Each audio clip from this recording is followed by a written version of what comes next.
Come on, Livingston. We gotta go on and on and on. Together we can make it. We gotta go on and on and on. Come on, Livingston. Knocks it through. Mullen bursting into the box. Josh Mullen. Together we can make it. Mullen's ball across, it's turned in! It's Pittman who's got it! Livingston leads! Road is long. Can they get the ball back in? O'Brien. Lead! And Livingston have the lead! Man, can score. If we march together. The full-time whistle blows and David Hayes celebrates! And the Livingston fans join in exultation. Come on, Livingston. Livingston have the lead against Rangers, and they are certainly rising to a few occasions on their return to the top flight in Scotland. Come on, Livingston.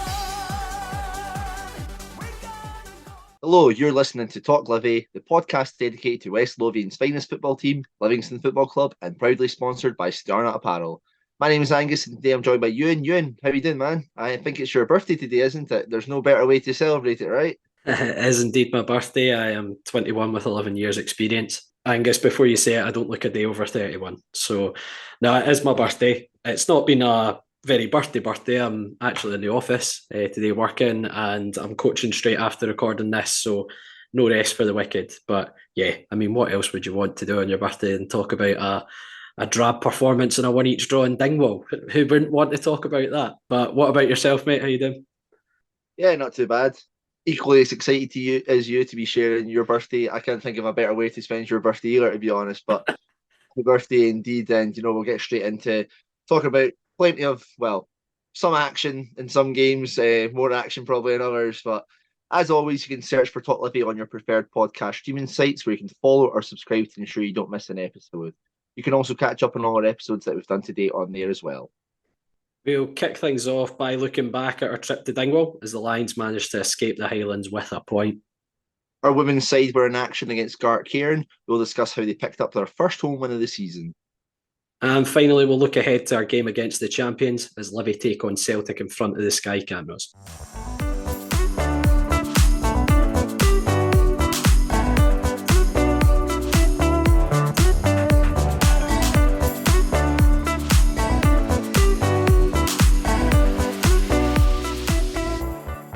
The Lions made the trip to the Highlands to take on Ross County. A Bruce Anderson equaliser would see Livi snatch a point to take back down the A9.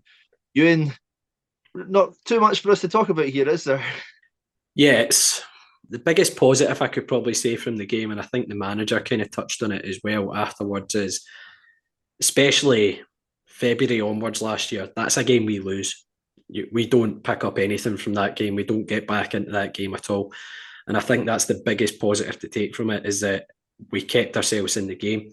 And when we did get that little sniff, we were very clinical and took our opportunity. And as you say, we kind of managed to escape the Highlands with a point. But, first half, two teams kind of matched up. When Ross from the county corner was on, he kind of talked about them switching between a back three, a back four. The teams essentially matched up a 3-5-2. I think Davy Martindale kind of commented that Stephen Kelly was playing a little bit deeper, and he was just going with a top two in Newbley and Anderson, and kind of tweaked that as the game went on and dropped them in to play as 10s. But yeah, it kind of matched up, and County had the better chances in the first half. There's no shying away from that. Simon Murray had an opportunity which Shamal George has made a fairly comfortable save from. Jordan White's had a header that's gone well wide. I think the only real sniff at goal we had was Io Balai having a header, which he blazed well over the bar. And George has probably pulled off the biggest save in the game, which was from Jordan White from point blank range. Managed to spread himself really well, make himself really big, and he's managed to block that effort. And there was also an effort cleared off the line by Luigi De Lucas, who is certainly gaining rave reviews week on week. He just seems to be getting better and better as each passing week goes. But second half, we started okay, looked to have a little bit more impetus in the game. Joe Newbley kind of had an effort from a really tight angle, which you'd expect Laidlaw to save. And what I would say on the second half is, for all the ball that Ross County had, kind of territorial dominance is the way I would put it. It wasn't that they were peppering our goal, forcing Shamal George into a load of saves, which I think has to go back on the back three and the defence and how they defended their box, because there was a lot of balls going into our box, especially from Danda. He kept getting into little pockets and wide areas, and his deliveries were pretty much on the money just about every time. But between Devlin, Obalai and DeLucas, they cleared the lines very well, defended their 18-yard box. But yeah, that goal's come about, and it's a wee bit scrappy. Cross from Jordan White's fallen to the edge of the box. Reid's shot looks like it's probably going to go well wide, but Simon Murray's been in very good form at the start of this season, and he's managed to poke it home. And as we were kind of at the game, Angus, and we spoke about we probably need a better out ball, and we were actually saying Curtis Guthrie probably needs to come on to give us something to hit, to almost bypass the Ross County press and let us get out our half. And the goal comes from Shinnie playing a ball down the line. Curtis Guthrie is, at that point, had already probably been fouled 2 or 3 times, but the ref's just given a drop ball rather than actually giving him a free kick. And Curtis Guthrie's managed to spin his man, play the ball into Bruce Anderson, and Bruce has managed to knock it through Laidlaw's legs into the far corner, and totally against the run of play, totally undeserved at that point in the game, but you'll absolutely take it. It was a proper snatch and grab away performance, and Anderson could have really stole the headlines late on with an attempt on the volley late on, but he's put it well over the bar in the end. But as I say, the biggest positive to take from that is last season, we lose that game 1-0 or 2-0. We don't come away with anything from the game. And I think you can, again, chatting to Ross, we actually met Ross before the game, but kind of messaging him back and forth after the game, I think he said these games have kind of balanced themselves out a little bit. We probably had points snatched off us against St Mirren with a late equaliser. They've probably picked up more points than they deserved at Rugby Park. So those results have probably ended up balancing themselves out a little bit. Yeah, 100%. I think the big thing, and it's been the main talking point for most of our fans and even Davey and that after the game, and it is basically that encouraging sign of how we've managed to fight to get that kind of point. The performance itself, yeah, not great, not an awful lot to kind of discuss about. It was just us trying to be, it did just seem as if we're just trying to be solid enough, and if we get a point in that, then we're kind of content with that. In terms of the game, not an awful lot between them. I think that's like an interesting point of it as well, is that although that we haven't went up there and created an abundance of chances, it's not as if we're like clinging on to dear life in that there. Sure, you'd probably say that Ross County would, on the basis, would maybe have deserved to have won the game, but as you said, it's not as if we were forced into a number of last ditch blocks or great saves from Shamal George and stuff like that. It wasn't that kind of game either. So yeah, I think we've got to be kind of content with that. Dingwall's a place that we have, kind of mixed kind of results. It seems to be like we win one, lose one up there, like a season in that. So, a draw is actually kind of like a rarity. I think, well, we had one, was a last minute equaliser from them a couple of years back, I think would have been. So the rules have reversed slightly. But yeah, I think, we've got to be looking at it as a positive. They've had a relatively decent start. They've only been beat off the Old Firm, as of we've only been beat off a Rangers so far, pending for this weekend's result as well. Yeah, I think we should be reasonably happy with that. As you said, we've been on last season we were on a barren run in terms of away fixtures and stuff like that. We've played 3 this season so far in the league, and we've picked up 4 points, and we've shown so many more greater signs than any of the last 12 games of the last season as well.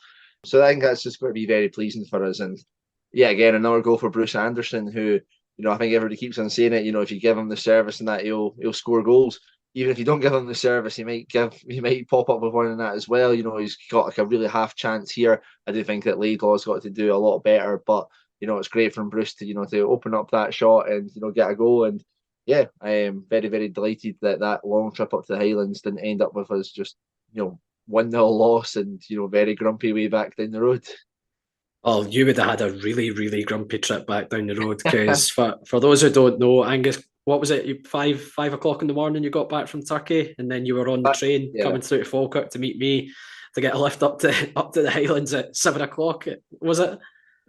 Yeah, 5 a.m. got back in the house, and I think my train was, it must have been about, I think it was about 8:15 in the morning. So great time there. Maybe if we had a couple more goals, that might have been decent. But what I can say, Ewan, is first experience of the Mallard, don't think it disappointed. If there's anywhere you're going to have the kickoff be delayed, could think of much worse places, right? Yeah, exactly. And we also took in another pub. Was it the National? With Ross invited us along there, and you and my pal Bradley were up at the game, and you were getting some drams bought for you. So Highland hospitality. Yeah, very nice. And if those guys are listening, we'd like to return the favour, I guess, when we play them next time. I don't know if the weather's going to be quite as nice as it was on Saturday there, as we're probably going to be playing them in the winter at some point. But yeah, the same is extended to them as well. But now, in terms of talking about the game itself, I think probably the highlights in terms of performance sense from a Livi perspective would be the back four, i.e. Shamal George and DeLucas, Obalai and Devlin in front of him. Can't say they really put a foot wrong all afternoon. And I think I mentioned this a couple of weeks back, and I know DeLucas is getting a load of plaudits. Obviously, Devlin's a new face as well, so he's getting kind of highlighted. But I think Obalai's going so under the radar this season, which I think is, when you're talking about a centre back, it's actually quite a good quality. But the back three were magnificent, weren't they? yeah, for sure. Just kind of doing all the stuff that they have to do. I think coming up against Jordan White, who's a good player for flicking on aerial challenges and stuff like that. Not only, contesting those balls, but also scooping up anything that does go kind of around. And I think that the back three did a tremendous job of doing that. Talk about DeLucas's one off the line. There's a couple that Mikey Devlin's made a good couple of blocks, one that he's ended up having to go. He's substituted on later on because of, so hopefully he's fine after that. But yeah, I was doing a solid job. I think it's quite similar to what he did at the start of last season. Hopefully, he can kind of maintain fitness and keep his spot in the team this time. Because he's a great asset if he is on form like this, and that just breeds further confidence in the rest of the team. It'll just be good to see us return back to that solid, stable back line, and then hopefully, further up the pitch we can start being a wee bit more tenacious in that as well. Yeah, exactly. I think it's been a big talking point from the manager this season, is that he wants us to get, I think the words he used was, it irked him, some of the goals that we lost last year and the number of goals we lost last season. So he's been wanting to get back to what kind of our success has been built on, which has been very difficult to beat, horrible to play against. And I think so far this season, I think you've seen a lot of those qualities returning to the side. And as a fan, having seen kind of how we've built this kind of recent success over the last 5 or 6 years, it's fantastic to see us getting back to those qualities. And we've been very clinical when we have got an opportunity at the weekend. My only gripe with my trip to the Highlands, Ross County, the last 2 times I've been up, I have not got a haggis pie. It is one of the main reasons I make that venture all the way up the A9, is to get one of those wonderful haggis pies at Ross County, sort it out, get more in the away end. This is an absolute abomination. And I hope, Ross, you've heard that as well. And get onto them. You're in the club more often than we are. So get onto them about that. I'm sure your dad got one though, right, Euan? I think exactly. Exactly. And didn't even get his laddie one, who drove him all the way up to the Highlands. Shocking behaviour. I have to tell you, Angus, that's because we spent more time in the pub beforehand. In fairness, all mine were non-alcoholic. Let's just be very clear before anyone grasses me in for driving under the influence. But no, it's a good point on the road. Probably one that we didn't deserve, but good turn in fortunes on the road for the Lions.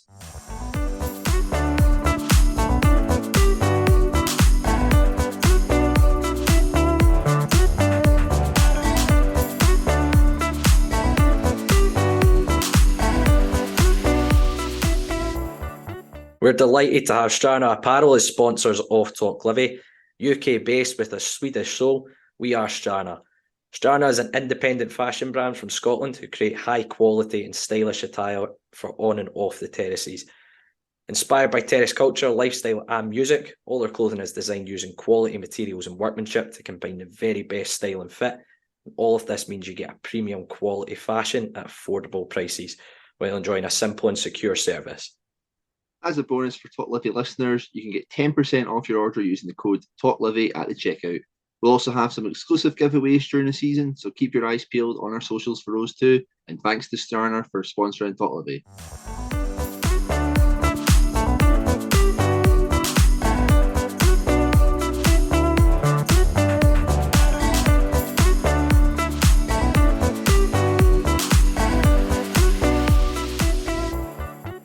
Lionesses took on Gartcairn this weekend, looking to secure their first home win of the season, and they would do so with goals from Jess Murphy and another Erin Burns double. That would ease them to a 3-1 victory. Angus, we were actually both able to take this one in. It's the first time I've seen the girls this season, just because of other commitments. But what was your take on the game? I think we started off quite poorly, to be honest with you, and I think that Gartcairn came and they wanted to press us quite high up the park.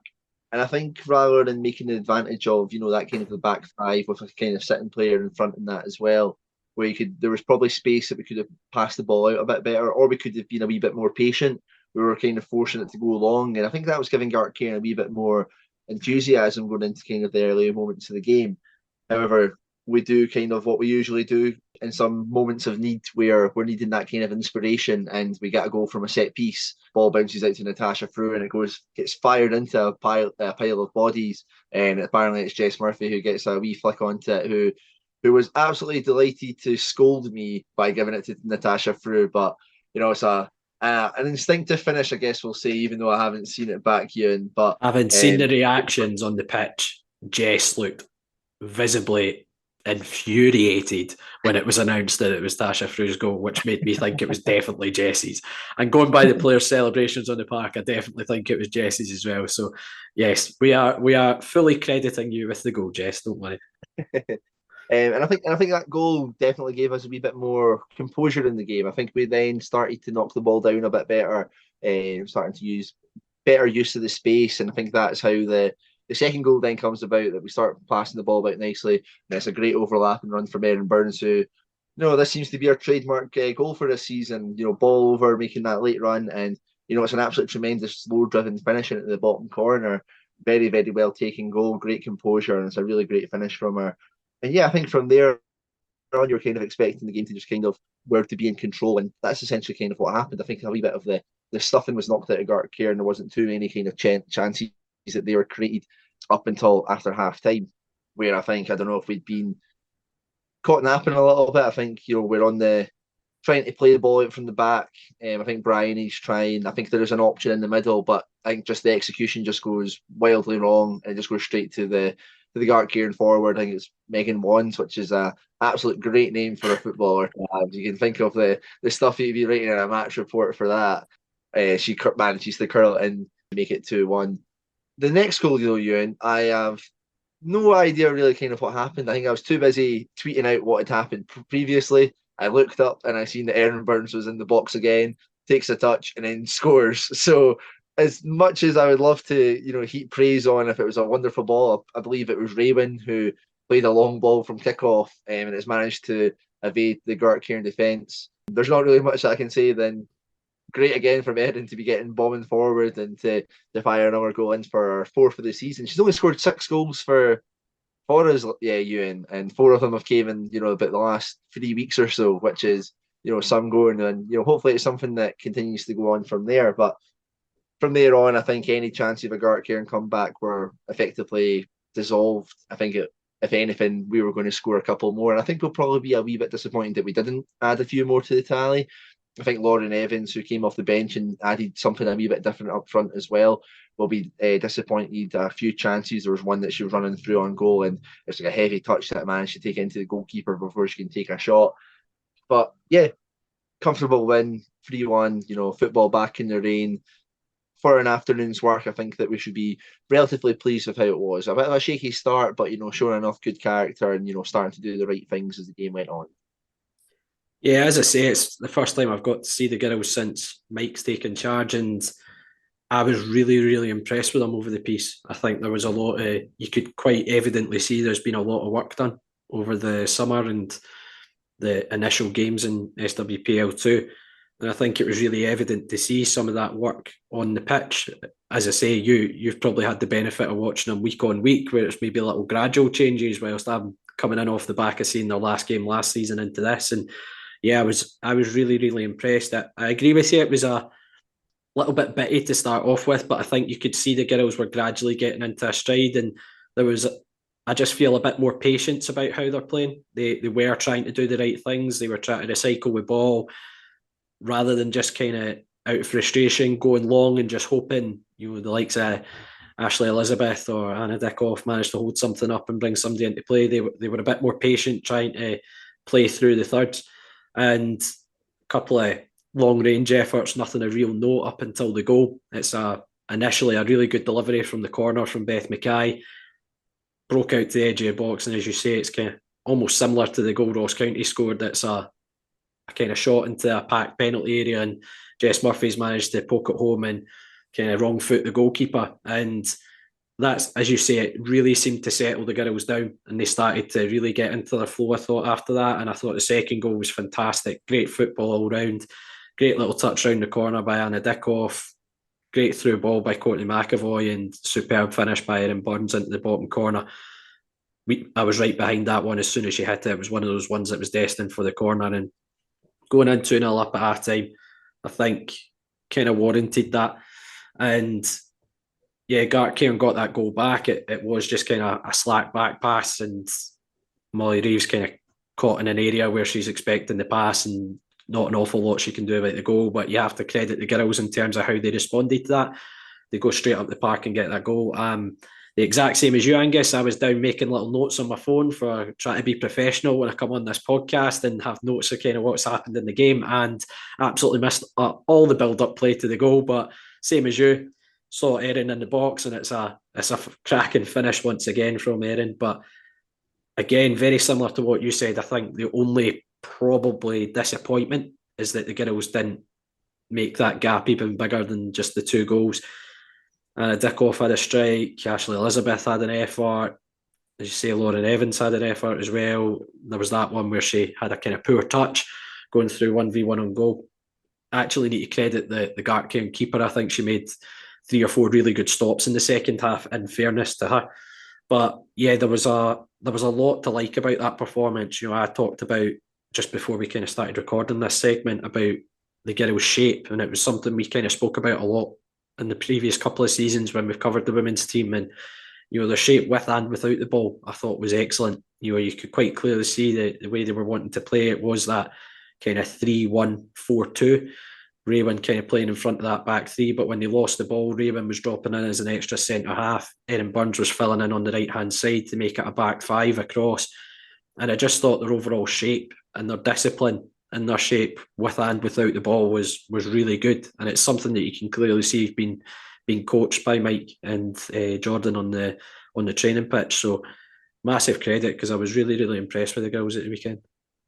Yeah, very pleasing. 3 points going into the international break now. I think their next game isn't until next month, in all honesty. I think there'll be a couple of, maybe a few friendlies or something, like maybe like behind closed doors and that. I'm not too sure if they can figure anything out, but it's going to be a while until league action takes place. So hopefully, we can build on to that as soon as we return back to SWPL2 action as well.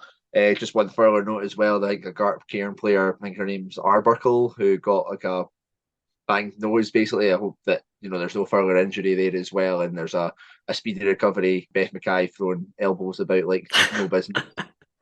Absolutely shocking from her. But yeah, 3 points, 3 goals. Yeah, a good weekend overall for the ladies team.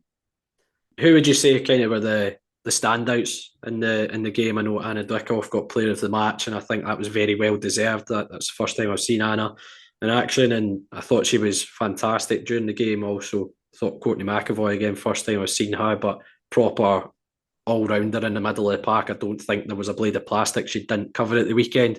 She was absolutely everywhere, and obviously played a part in the second goal. But were there any performances of note for yourself? Yeah, I would agree fully with the player of the match being Anna. She was, she's just very good with the ball, for considering her diminutive size and stuff like that. The way she holds on to it, the way she brings our players into the game, and that she's a very selfless player as well. I think that we're seeing a really good player coming through her. I was really impressed with her when she played up against Glasgow a couple of weeks back in that as well. I think, that's quite a coup that we've been able to get her, and I think that she's improving weekly as the games go on. As you said, Courtney McAvoy's been an absolutely tremendous acquisition as well in the middle of the park. Just kind of all action. She'll be back there to help out, intercept. She wants to pick up the ball. She wants to go forward and that as well. And I think that's a very good thing. I think she's a good mix between. There's quite a few players like in the team who are just naturally suited more to being, an attacking midfielder, or maybe being a wee bit more defensive minded and sitting in front of that back line. Whereas Courtney's probably a good mix between both of them and being a wee bit more box to box. And I think she had a really good start to the season. I think that's been shown by a couple of performances that she's had already. And yeah, hopefully she's somebody who can continue to kick on as well as the season goes on. Is there anybody else? I guess we've got to kind of mention Erin Burns again, another double, absolutely tremendous goal scoring form at the moment. Yeah, and a couple of cracking goals as well, as I mentioned when I was touching on the overall performance. Yeah, Erin's came into the side for Shan Hughes-Lee, who's been pretty much a stalwart for the last couple of seasons, and she got her opportunity in that cup tie against St Johnstone, and she's certainly taken it, and she's given Mike and Jordan a bit of a headache, hasn't she, on that right hand side? But that's the beauty of football, the beauty of taking your opportunity when you get it, and Erin's certainly done that. So massive credit to her. But yeah, fantastic result. Great for them to get their first win on the board at home in SWPL2, and they've obviously got a wee break now where they can put some more of the good work that's quite evident to see into practice as well in a couple of friendlies.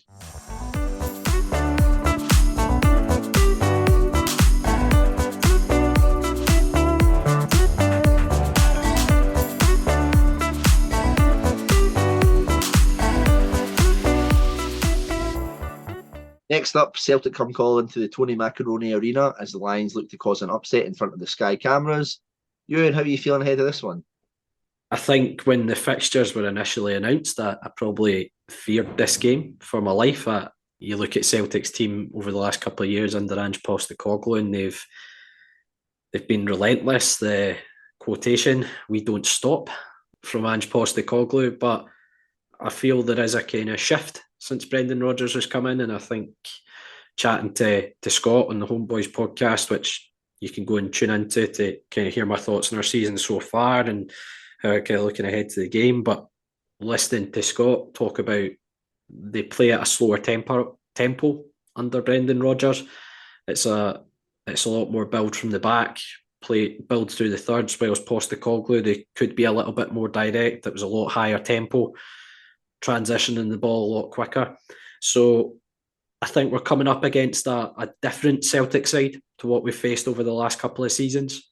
And yeah, I think it's an interesting matchup. Don't get me wrong, Celtic are quite obviously clear favourites, and they're probably still clear favourites to go and win the league this year and still be very, very successful. But you're getting them off the back of a European game. They kind of had a bit of a capitulation in Rotterdam last night. We're recording on Wednesday, with the two players getting sent off and falling to a 2-0 defeat in the end. So I don't quite know what to expect from Celtic, but you also need to take into account, I think they've got a kind of extensive injury list, and in particular in the centre of defence. So Liam Scales, who was at Aberdeen on loan last year, he's been deputising in there. And as I say, there's a bit of me that thinks we might be able to get a little bit of joy and cause Celtic problems, but it's still going to be an incredibly tough test because we all know the quality that Celtic possess. Keogh goes, Matt O'Reilly started the season very well. David Turnbull didn't play during the week, but he started the domestic season very well. They've got quality all over the pitch. And yeah, it's going to be a very, very tough game regardless. But does the fact that Celtic's style has changed slightly, where we got success against Celtic in previous seasons has been against a vastly Brendan Rodgers side, Neil Lennon side, where they have had that kind of slower build-up style. Does it give us a little bit more of an opportunity? Who knows? I think it is an interesting one because I think even Celtic fans will admit that they're not the same animal that they were last season. And I think that's the only way they described them last season was that they were relentless. They were incredible. Like the way that they played, it was, they were an exciting team to watch, and it's, mirrored onto like what Tottenham are doing right now with Postecoglou being there. But yeah, this season having kept there's a couple of people like I know go to uni with and stuff like that who are like Celtic fans, like kind of from like the Twitter sphere and that as well, like seeing like Celtic fans like talking about their performances and all of that.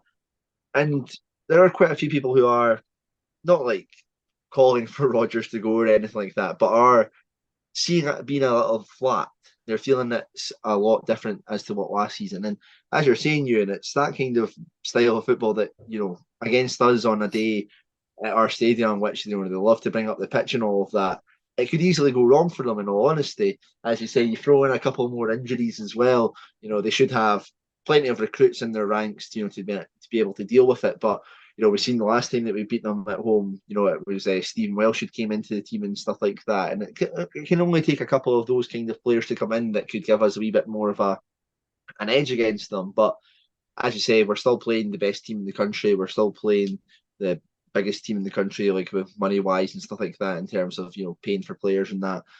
They are going to be expected to be favourites. I think the one thing that we can hope for is that the solidity that we've shown recently so far this season is going to be apparent there, and probably more so than ever, Joel Newbley is really going to have to step up in this game, I think, because this is the kind of game that in the past that he's relished. Likes against Rangers last season and stuff like that. These kind of bigger stages, he's managed to pull off some really great performances. And I think that he's just kind of due a performance himself, in all honesty. I think that there's been a couple of showings in the last week, obviously taking out the Hibs game, that he was absolutely tremendous. You're maybe looking at some people calling for a partnership of Anderson and Guthrie starting to be preferred, which, imagine you said that at the start of the season, and that would be quite mad to say. But again, this is the kind of game that Joel could easily turn it up on and, could get some joy out of. Yeah, no better stage for him to in front of the Sky cameras against the best side in the country. So, yeah, I agree with you. Joe was magnificent at Easter Road. He absolutely bullied Hibs that day, but I think he'd probably be the first to admit that his performances maybe haven't been of the same level as certainly the first half of last season, where he was borderline unplayable almost every week. And I don't know how much that's down to the fact that teams have found a way to try and handle him. I noticed at the weekend there, whenever Joel did pick up the ball, you had 2-3 bodies instantly around him, not letting him turn in, not letting him get up ahead of steam. So, teams have obviously done the homework on Joe, but he's going to have to find a new way to play. And you're hoping that because teams are almost sacrificing 2 or 3 bodies to deal with Joe, that hopefully opens up space for others to take advantage, the likes of Bruce Anderson. But yeah, it'll be interesting to see kind of how we set up. Certainly when we played at Ibrox recently, it was still a back 3. We kind of went with a 5 in front of that and kind of 10 in behind Joe playing up top on his own. So I can imagine that we would set up fairly similar. Do you put in the likes of a Mo Sangare, who was very popular at the weekend and probably the happiest man on the planet, I would say, up in Dingwall at the weekend as well, dancing about anytime the fans were singing his name when he was warming up. He was absolutely loving life up there, big Mo Sangare. But do you put Mo into the midfield in terms of a 5 across, just to add a little bit more physicality in there, especially because we're probably going to be dealing with a few balls into our box when we're defending? Who plays in behind? I would probably imagine this is a game that he might look to Scott Pittman, because of just for the sheer work that Pitts does off the ball as well. So it might be Pitts playing in behind somebody like Joe. Who knows? Who knows how we'll set up? But as you say, there's been a bit of chat about a front 2 of Guthrie and Anderson, and it certainly combined really well at the weekend there. So it's good options to have. Last season, I don't think we had those options, to be honest, in terms of our forward line. I don't think we had those options to maybe rotate the likes of Anderson and Newbley, whilst Guthrie stepped up to the plate a little bit more this year and has given us a bit of a headache in terms of how we play there. But yeah, it'll be interesting to see how we set up, or if we try and be a little bit more positive and go in the front foot against Celtic a little bit more. I can't imagine us going gun-ho, but certainly try and be a little bit more positive. Yeah, I think Pittman comes in for me. I think that energy in the middle of the park is going to be needed, and just that kind of like switched onness. I think you're hoping for that back line to be untouched. You're hoping that Devlin is completely fine from what happened at the weekend. But yeah, it's an interesting one in terms of further up the park. Do you go with an Anderson, or do you go with Anderson as a sub to then bring on later on if you're still, sitting at 0-0 or something like that to maybe sneak it? Or do you go from the start, get like a good hour out of him, and then if we're in a good position, we can take him off to bring on, a midfielder, or you can bring on, maybe even Guthrie or that if you're wanting to just kind of go a wee bit longer. But I think Bruce has definitely deserved his spot, and I think it would be disappointed to see him kind of drop off of the bench knowing the kind of way that we've lined up against the Old Firm recently, I wouldn't be surprised if he did drop down and it was like the likes of Newbley and Guthrie that are playing up top. Yeah, as I say, it's a good headache that we probably didn't have the last couple of seasons in terms of our number 9 options. I think we've been crying out for that. And as much as Joel's been played in there a few times, I still feel Joel's best role in the team is when he's out wide and he's able to isolate players 1v1. But I think the biggest surprise this season has been the fact that Guthrie's appeared to have really stepped up to the plate, and he is giving the manager a headache. And it depends how we want to approach the game. As you say, there's been a few games this season we've been very effective when Guthrie's almost wore down a back two in the physical battle, and then Bruce has come on to try and nip in behind and stretch the game a little bit more. You're obviously expecting not to have a great deal of the ball against Celtic, so do you try and get that out ball on the pitch, be it a big physical presence, and then, as I say, Celtic, if you are keeping the game tight, you are level later on, do you then try and stretch it a little bit more with Bruce coming on? As I say, it's a headache for the manager to have, but a good headache. I think the one concern is Mikey Devlin came off at the weekend there, as you say. I think the manager kind of touched on that in his post-match, that it's not his ankle that he's had issues with in the past, which is a bonus, but obviously with Mikey's kind of injury record, you do need to be a little bit more cautious with him. If Mikey's not available, do you think it'll be the likes of Tom Parks that would probably come in there? Probably, yeah. I think the likes of the absences of Sean Kelly and Michael Nottingham probably leads it too, and Morgan Boyce being away out on loan kind of falls naturally to Parks. I think that if so, we need to be careful with balls in behind there, because you can imagine what Kyogo is going to be like, making those kind of like late runs and stuff like that in behind. But yeah, hopefully that it's going to be a solid performance from us. I think that's all we can ask for. We're going into this game, there's a slight chance that they're a wee bit vulnerable. We just need to be solid, and hopefully if it ends up being 0-0 and it's nearly as bad a game as last week, then so be it. I would happily take the snatch and grab 1-1. I'd bite your hand off for that right now against the champions. But Angus, you've almost been a little ray of sunshine on this podcast talking about us when it's come to predictions this season. I don't think you've predicted a defeat yet. I think you've even predicted a draw at Ibrox. What are you going for this week? That's just me planting a seed and making you... Yeah. Well, all good things come to an end, Euan, I'm afraid. I'm going to say that Celtic will win 2-0. I'm being a wee bit more thinking with my head more than my heart.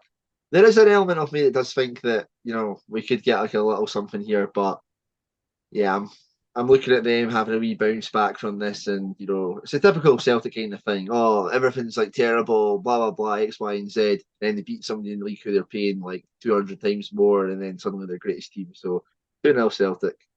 Yeah, just a wee point. I noticed all the articles during the week about Celtic's profits that they've made, and what's sitting in their bank account is 70 odd million. But then there was also articles backed it up with, Feyenoord have this in their bank account. You don't see those articles when we go to play the Old Firm, do you? Don't see them very often. But yeah, I think you've listened to... Cal McGregor's also sent out the calling card to the referees to be super lenient with Celtic, as opposed to what the European bullies were doing during the week there. Yeah, I mean, first red card, I have to say, for Celtic was that was never a penalty to start off with, so should have never been a yellow card in my opinion. No. And you think that's not a penalty? I don't think it's a penalty. I think it's soft as shit. And the red card, I think the red card. Right, he in the neck.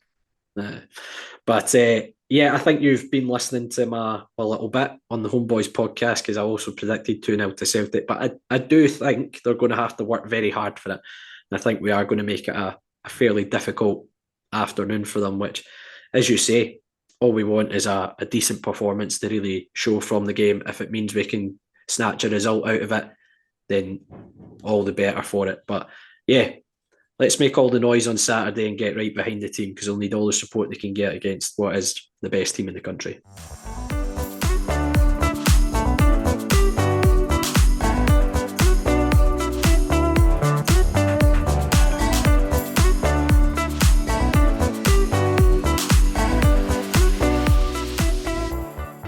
That's it for this week's episode of Talk Livi. We'd really appreciate you tuning in every week, and we'd love to hear your feedback as well. You can leave us a review on iTunes or drop us a message on Twitter, Facebook, or Instagram. As Euan said, we're on Twitter, Facebook, and Instagram, so simply search Talk Livi to find us. You can find all the links to our weekly episodes on there as well, and any share and likes are always appreciated. All our episodes are available on all the usual podcast streaming sites, including iTunes and Spotify. We're also on YouTube, and we'd love you to subscribe to the channel. If none of those options suit you, all you have to do is head to our website, talklivipodcast.libsyn.com, where you'll find every single episode we've done over the last few years. That's it for this week, and thanks to all our listeners for tuning in as well. And let's hope for another great week following the Lothian's finest football team.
Livingston, oh Livingston, we realize our vision.